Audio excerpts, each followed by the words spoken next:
नमस्कार, खबर India news देख रहे हैं आप और मैं हूं आपके साथ अर्चना रौतेला। तो चलिए रुक करते हैं खबरों की ओर। उत्तर प्रदेश के जनपद जौनपुर में सपा के गुंडों ने किया भाजपा कार्यकर्ता पर कातिलाना हमला। योगीराज में भी क्या सुरक्षित हैं रीढ़ की हड्डी कहे जाने वाले भाजपा के आम कार्यकर्ता। मैं अशोक कुमार यादव, सनाब स्वर्गीय इंद्रजीत यादव, ग्राम सभा सैफपुर, जट्टापुर, थाना सराय ख्वाजा, जनपद जौनपुर का मौके पे ग्राम प्रधान हूँ और विधानसभा 366 सदर जौनपुर की बूथ संख्या 113 का भारतीय जनता पार्टी का बूथ अध्यक्ष हूँ। श्रीमान महोदय सूचना दी तो मौके पे एसएचओ साहब और सब लोग पूरी टीम पुलिस वाले आए और वहाँ जितने भी घायल थे सबको उठा के ले गए इलाज के लिए गए वहाँ पे। और एसएचओ साहब मौके पे देखा कि यहाँ तो बहुत ज़्यादा तांडव हुआ है। मैं वहाँ इलाज के लिए गया, सबको भर्ती कराया। उनकी स्थिति मतलब सीएससी कैंप से ट्रांसफ़र हुआ, वो वहाँ सदर अस्पताल गए, वहाँ भर्ती थे, उनका इलाज हुआ। उसके बाद एसएचओ साहब आए मौके पर, पुनः निरीक्षण किए, पूरा देखे ताकि। तो उन्होंने हमको देखने के बाद बोला कि आप थाने आइए। तो हम थाने गए, हमने एनसीआर दिया। तो एनसीआर देने के बाद वहाँ पर जब ये लोग मारने आए थे तो उसमें 2 लोग, विकास और ये दिवाकर, ये लोग असलहा लिए थे। अब ये असलहा लेके आए। अब हम तो भाग गए थे, फायरिंग हुई कि नहीं हुई ये नहीं बता सकते कि, लेकिन इतना बुरी तरह मारे पीटे हैं कि वहाँ जो हमारी कुर्सियाँ थी, टोटल कुर्सी तोड़ दिए, काउंटर तोड़ दिए, गिमटी तोड़ दिए। 6 ठो मोटरसाइकिल खड़ी थी, मौके पे ट्रक से बालू गिर रहा था, सबको मार के खंड खंड कर दिए। स्थिति इतनी दयनीय थी कि जो देखता था वहाँ मजमा लग जाता था। हमने किसी तरीके से अपने भाई को भर्ती कराया, उसके सर में गंभीर चोटें लगी हैं। तो एसएचओ साहब मौके बुलाए, हमसे एनसीआर दर्ज करवाए। एनसीआर दर्ज करने के बाद उन्होंने हमें एफआईआर बना के दिया। एफआईआर कापी दी, इसमें 147, 149, 323, 504, 506, 427, 307 इतनी धाराओं में एफआईआर काफ़ी। ये हमको समय 12 मतलब जो शाम को 7:39 में शाम के टाइम ये हमको एफआईआर की कापी दिए। बोले कि प्रधान जी आप जो है हमको ये बाइज्जत जो है पुलिस प्रशासन की मौजूदगी मुझे ये अपने घर में हमारे घर छोड़े। बोले कि सुबह इनको जेल भेजा जाएगा, आप तसल्ली रखिए, ये बहुत बड़े अपराधी हैं, इनके खिलाफ़ कार्रवाई की जाएगी। सर जो भी मामला है, ये जो दिवाकर है इसके ऊपर ये इसके ऊपर हमारे जौनपुर कोतवाली में मुनीब हत्याकांड में निरुद्ध है और कोतवाली गैंगस्टर भी इसके ऊपर निरुद्ध है। और इसके बाद अभी 2020 में हमारे ही सराय ख्वाजा अंतर्गत एक शराब की दुकान की लूट हुई थी, उसमें भी ये जेल भेजा गया था। और भदोही कोतवाली में भी इसके खिलाफ लूट की, एटीएम से पैसे निकालने या वगैरह जो भी कुछ था मामला, तो गाँव के ही हैं, जानते हैं। वहाँ 5-6 महीने बंद था। और हमारे खेता सराय भी थाने में भी इसके ये कट्टा या पिस्टल लेके पकड़ा गया था। कहीं भी थाने में ये दर्ज है और बहुत बड़ा अपराधी है, मान लीजिए। और इसके बाद जैसे क्या था कि अभी जल्द ही हमारे यहाँ कप्तान साहब आए थे, वो अजय साहनी जी, पता नहीं हैं कि नहीं अभी हैं, और उन्होंने इसकी हिस्ट्री शीट भी खोली थी।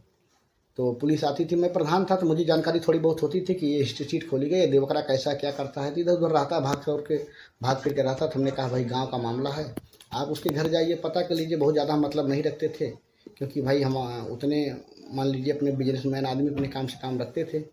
लेकिन सर अब इसके बाद हम फिर थाने गए, सुबह सूचना लगी कि ये लोग जेल नहीं जा रहे हैं, भेज रहे हैं किसी तरीके से। तो वहाँ बहुत दबाव, हम लोग 5-6 लोग पार्टी कार्यकर्ता जुट के गए। तो हमने पूछा सर 307 लगा है, आप सुना है किसी तरीके से हमें सूचना में कि ये लोग 151 में जा रहे हैं जेल और 307 में नहीं जाएंगे। तो कई लोगों ने बताया कि ऐसा है कि मंत्री जी का बहुत माननीय गिरीश चंद्र यादव हमारे यहाँ राज्य मंत्री हैं, उनका दबाव है, आप सीधे चमके। अरे उनका दबाव कहाँ से आएगा? हमने कहा कि भाई वो तो हमारे पार्टी के ही, मैं उनका बूथ अध्यक्ष हूँ और हमारे ननिहाल के ही हैं, मैं जा रहा हूँ तुरंत। तो हमने जो है अपने मामा जी को फ़ोन किया कि मंत्री जी घर पे हैं। बोले हाँ घर पे हैं, आवा तुरंत। का बात बका दिक्कत हो? हमने कहा ठीक है। हम वहाँ गए तो माननीय मंत्री जी मिले हमसे। हमने कहा मंत्री जी ऐसे मामला है और जो है हमारे साथ बहुत बुरा हो। कहा मैं सब जानता हूँ, बहुत गलत किए वो लोग, लेकिन हमने कहा कि आप जो है एक बार एसएचओ साहब को फ़ोन करके ये पूछिए कि हमने ऐसा सुना है कि वो 151 में चालान कर रहे हैं। अगर आप बात करेंगे तो मैं पार्टी का कार्यकर्ता करता हूँ, थोड़ा मुझे भी एहसास होगा कि 151 में करें, 307 में करें। हमने कई बार उनसे कहा तो हमको कई बार कहने के नाते या उनको गुस्सा किया, को हमको डांट के भगा दिए। बोलो भागो, तुम्हारा मुकदमा दर्ज हो गया है, तुम्हारे कहने से पुलिस थोड़ी चलेगी, तुम्हारा मुकदमा दर्ज हो गया है तो मैं फ़ोन नहीं करूँगा, हमारे यहाँ बार बार मत फ़ोन के, पुलिस कार्रवाई तुम्हारा FIR लिख दिया गया तो तुम शांत रहो और जाओ, पुलिस काम अपना करेगी ना, इतनी जल्दी थोड़ी करें। हमको डांट के भगा दिया।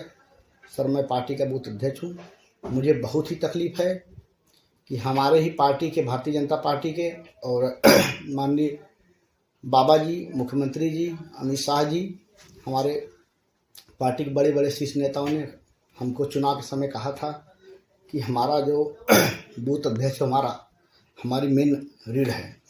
आज हमारे साथ जो हो रहा है, मैं जो कह रहा हूँ, जो अपराधी है उसके खिलाफ हमारे ही पार्टी के मंत्री द्वारा पैरवी की जा रही है। पैरवी सर ऐसे की जा रही है कि जो हमारे वोट, इलेक्शन तो ख़त्म हो गया, हमने इलेक्शन की दुश्मनी ले लिया। अब क्या है कि मंत्री जी जो हमारे क्षेत्र के यादव हैं, यादव के पक्ष लेके सब लोग एक साथ हो गए हैं। अब यादव के पक्ष लेके अपना भाई सोच रहे हैं कि अब समय आएगा तब देखा जाएगा, तो हमारे खिलाफ पैरवी कर रहे हैं। तो इस तरीके से जब इतना बड़ा अपराधी है और 151 की चालान हुआ, शाम को छूट के आया, सरेआम घूम रहा है, बोल रहा है कि अब तो 307 लगी गई है, इस भोसड़ी वाले को, प्रधान को जान से मार देंगे, तभी छोड़ेंगे नहीं, अब जान से मार देंगे। तो सर, मैं अपने घर बहुत परेशानी से, बहुत अच्छे से अपने घर में ही, मैं कहीं जा नहीं रहा, मेरी दुकान नहीं खुल रही, कोई लेबर मुझे नहीं मिल रहा, इतना बुरी तरह मारे हैं कि कोई लेबर नहीं मिल रहा है, कोई नहीं। ये लोग हमारी जान ले लेंगे क्योंकि अपराधी हैं और हम भाई इनसे बच नहीं पाएंगे। हम कब तक बचेंगे? हम यही रिक्वेस्ट करते हैं अपने पार्टी कार्यकर्ताओं से, अपने पार्टी के बड़े जो भी पदाधिकारियों से, हमारी जान सुरक्षित की जाए। जो मेन अपराधी है उसके खिलाफ सही जांच करके उसको हमको सुरक्षित रखा जाए, उसके खिलाफ कार्रवाई की जाए। माननीय मंत्री जी, इस तरीके से हमको ये महसूस होता है कि हमने उनके खिलाफ क्या गलत किया था कि वो यादव जात के, या राजमन यादव जो सेक्टर प्रभारी है समाजवादी पार्टी का, और जो भी सब है कार्यकर्ता, उनकी बहुत ही वीडियो है, बहुत ही सिस्टम है, उनके खिलाफ सब हमारे पास है। समाजवादी का बहुत ही कट्टर प्रचारक था, उनके खिलाफ में था। हमें ऐसा क्यों लग रहा है कि हमारे खिलाफ पैरवी कर रहे हैं, उसके पक्ष में पैरवी कर रहे हैं? नहीं तो 307 की मुकदमा दर्ज करके 151 क्यों किया गया? और हमें लगता है कि ये हमारी जान, माननीय मंत्री जी के नाते ही हमारी जान मर्डर करवाना चाहते हैं। हमें ये नहीं लगता कि हमारी जान के दुश्मन ये क्यों हुए हैं। हम माननीय मंत्री जी से हमारी कौन सी दुश्मनी है? हम तो बहुत नॉर्मल व्यक्ति हैं, हमारे ऊपर कोई ऐसा मुकदमा भी नहीं है। यही जो प्रधानी के तौर में 151 पुलिस वाले इधर भी डाल देते थे, वहीं डाल देते थे। और हमें लगता है कि अब ये चुनाव के नाते हम कुछ नहीं करेंगे, हम या तो अपनी जान दे दें या तो प्रधानी से इस्तीफा दे दें। और इस सरकार में हम क्या करेंगे? सरकार भी अपनी है और प्रताड़ना भी हमारी हो रही है, और भाई हम क्या करें? हमारी मदद की जाए। उत्तर प्रदेश के जनपद जौनपुर स्थित ग्राम सभा सैफपुर में समाजवादी पार्टी के गुंडों की सरेआम गुंडागर्दी चल रही है, जिस पर नकेल कसने में पुलिस प्रशासन नाकाम साबित हो रही है।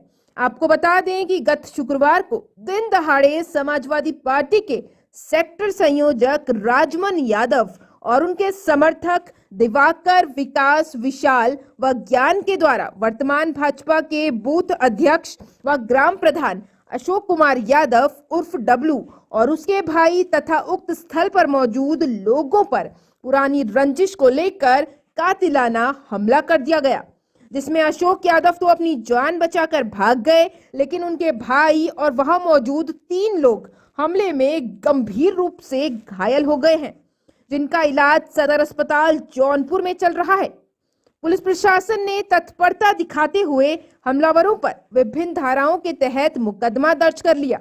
उन्हें गिरफ्तार तो कर लिया गया, लेकिन भाजपा के ही राज्य मंत्री गिरीश चंद्र यादव के दबाव में आकर पुलिस प्रशासन ने उन्हें रिहा भी कर दिया, जिससे मंत्री गिरीश चंद्र यादव पर अब सवाल या निशान खड़ा होता है कि आखिर वे अपनी ही पार्टी के कार्यकर्ता की मदद क्यों नहीं कर रहे हैं। हमलावरों व गुंडों का समर्थन क्यों किया जा रहा है? कहीं उक्त हमले के पीछे इनका ही हाथ तो नहीं? क्या उक्त हमले में उत्तर प्रदेश के मुख्यमंत्री योगी आदित्यनाथ पुलिस प्रशासन को मामले की निष्पक्ष जांच करने का आदेश देते हुए हमलावरों को सलाखों के पीछे डालने का आदेश देंगे? ये एक सबसे बड़ा सवाल है। बताया जा रहा है कि क्षेत्र में उक्त घटना के बाद ग्रामवासियों में काफी डर का माहौल है। उनका कहना है कि योगी राज में जब उनके ही कार्यकर्ता व ग्राम प्रधान सुरक्षित नहीं हैं, उन पर ही सपा के गुंडों द्वारा कातिलाना हमला किया जा रहा है, तो भाजपा के ही मंत्री गुंडों का समर्थन क्यों कर रहे हैं? तो आम जनता की इसमें क्या मजाल है अगर नेताओं पर भी ये हमले हो रहे हैं? देखना ये होगा कि क्या ग्राम प्रधान अशोक यादव को न्याय मिलेगा अथवा उक्त मामले में आरोपियों को क्या सलाखों के पीछे डाला जाएगा या फिर पुनः संगीन अपराध को अंजाम देने के लिए इन्हें मंत्रियों व नेताओं के द्वारा पाला जाएगा। ब्यूरो रिपोर्ट, खबर इंडिया न्यूज।